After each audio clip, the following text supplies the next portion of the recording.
Hello, friends. This is Dave Hurwitz, executive editor at ClassicsToday.com, here with If I Could Choose Only One Work by Composer X, it would have to be work Y. Well, we're finally here. The composer is Beethoven, and there have been numerous suggestions for what work Y is supposed to be. But at the end of the day, after much consideration of all of your comments and other comments and friends of mine who've been getting into this and all of that stuff, I and Ken Krazans have decided that the work in question must be the String Quartet number 14 in C-sharp minor, opus 131. Now, this was a tough choice. It was a tough choice because Beethoven is, first and foremost, a piano guy. And, he wrote the New Testament of piano playing and the piano sonatas. You might want to just take, because we can do albums, we could take just a big box of Beethoven piano sonatas and say, "Here, Cankrazans, you schmuck of a god, take this," blah, and throw it at him. And that would actually be kind of satisfying, I have to say. Or you could take a symphony. Symphonies. Beethoven is the guy known for the symphonies. The Fifth is the most popular symphony ever written in the history of humanity. Or you could take, the Missus Solemnis, something transcendent and spiritual and all over the place. However,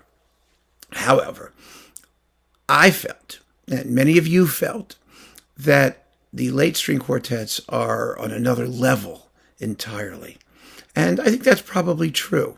They're difficult works, they're lengthy works, they're complex works, but they incorporate everything that Beethoven was headed towards in his life. And what was that? It's an interesting question, isn't it? What was he doing in all of these late works? It was an integration of musical language up to that point, much as Bach did at the end of his life with his encyclopedic works. Beethoven did it in a much less systematic way. He wasn't a tidy thinker the way Bach was.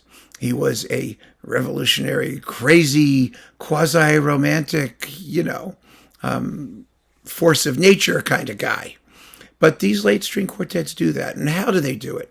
They are the supreme examples of the contrast and eventual synthesis of the two major streams or currents of musical expression leading up to that point. The rhetorical, which is evidenced by Baroque forms, such as fugue or variation or something like that, where you take an idea and it's discussed.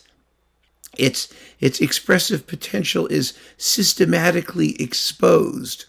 And then the dramatic, the sonata idea, fomented by Haydn and to a certain degree Mozart, but those guys, in which the music is dramatic. Now, this was, of course, the language of comic opera, the language of the theater, the language of motion through time, of themes as characters that undergo change and have events happen to them and emerge somehow altered by their experience. And Beethoven was looking at those two big blocks of aesthetic ideas, as ways of expressing music, and merging them together. And the piece that expresses that synthesis most powerfully, because all of the late works do it one way or another, right? You've got like the fugue at the end of the Hammerklavier Sonata, you've got sonata form first movements, all of these pieces do it, is this quartet, which is in 7 movements, which are played without a break. They're all integrated together. There is cyclical reference between the opening and the conclusion. The opening is a fugue, a marvelous, beautiful fugue, followed by a swift, gentle sort of scherzo, followed by a little sort of like, what are we going to do next? Which Beethoven calls a separate movement, but it's not. It's less than a minute long, really. It's a link to a theme and variations, a big, long, jumbo theme and variations. Actually, there are only like 7 variations, but it's about 15 minutes long. It's a long movement, a long, slow movement, but full of contrast and expressive intensity. And then one of the wackiest scherzos he ever wrote, with that wonderful ponticello sound at the end, which is incredible when you consider he was stone cold deaf. And the piece is just loaded with color and timbral interest from somebody who could not hear the music, which is a miracle. And then there's a slow introduction that contemplates where we've come so far, followed by the sonata form finale. And it's very significant. Beethoven places the sonata form movement in different places throughout these late quartets and in his late works generally. But here it's the end. It's drama that sort of wins out, and it incorporates as its second subject part of the theme of the opening fugue.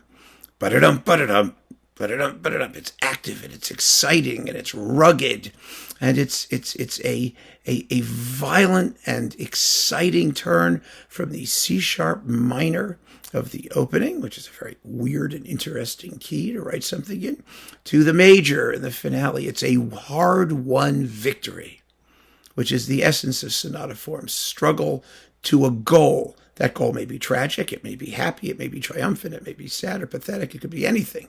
But there's a striving there. And I think that sense of struggle, of striving, is so essential to what Beethoven's message was. And therefore, the one work as a testament to his genius, to his lifelong striving to find wholeness in the world of music, in life, in everything. He was so disappointed. His life was tragic.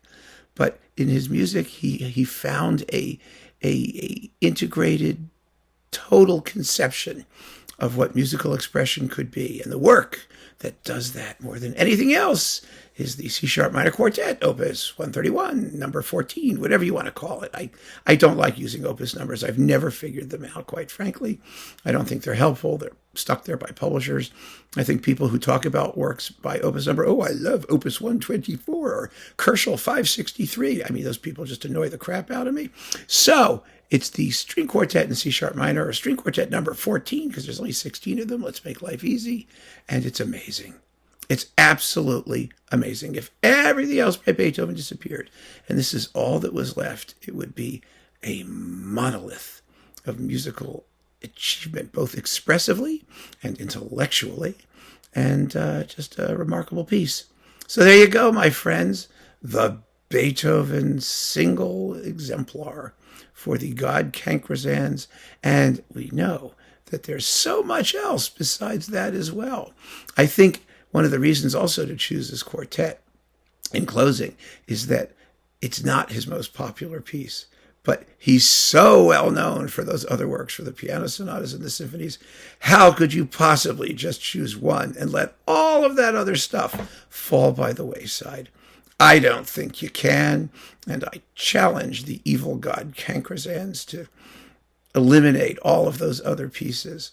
I don't think he wants to do it at all, or she, or whatever it is. I don't think it wants to do it. And here's, I think, an excellent challenge. So keep on listening, friends. Thanks so much for joining me. Take care.